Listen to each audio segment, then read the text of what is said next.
श्रीपादराजं शरणं प्रपद्ये। सद्गुरुनाथ परमपिता परमात्मा श्री गोपाल बाबा महाराज की जय। श्रीपाद श्रीवल्लभ चरितामृत लेखमाला, लेखक क्रमांक 93।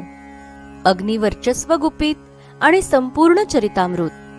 माझ्या सुयोगाने मी श्रीपादांसोबत कृष्णा नदीत स्नानाला गेलो। स्नान झाल्यावर श्रीपादांनी आत्मशक्तीने योगाग्नी प्रज्वलित केला। त्या योगाग्नीतून अद्भुत अग्निवर्चस्वी कन्यकांबा अवतरली। श्रीपाद श्रीवल्लभ संपूर्ण चरितामृत अध्याय 4। पळणीस्वामी ध्यानात बसतात तामिळनाडू चिदंबरम क्षेत्रात आणि उपस्थित असतात कुरोपूर क्षेत्रात श्रीपाद श्रीवल्लभांसमवेत। पळणीस्वामींचा अधिकार इतका मोठा की त्यांना श्रीपादांसमवेत कृष्णामाईत स्नानाचा सुयोग प्राप्त झाला।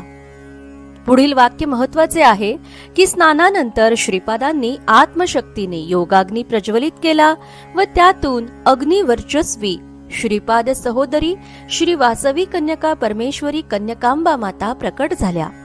अग्निवर्चस्व हा शब्द इतर कोणत्याही साहित्यात नाही जो इथे आला आहे। श्रीपाद कन्यकांबा सद्गुरुनाथ परमपिता परमात्मा श्री गोपाल बाबा महाराज पिठापूर, महावतार बाबाजी, स्वामी समर्थ, साईबाबा, स्वतः दत्तप्रभू हे का धुनी लावून बसतात याचा थोडा संदर्भ अग्निवर्चस्व या शब्दात सापडतो।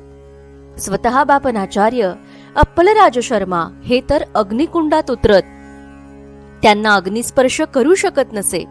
शंकर भट्ट 1344 ते 1353 अशी सलग 9 वर्ष अखंड चूल प्रज्वलित करून होते।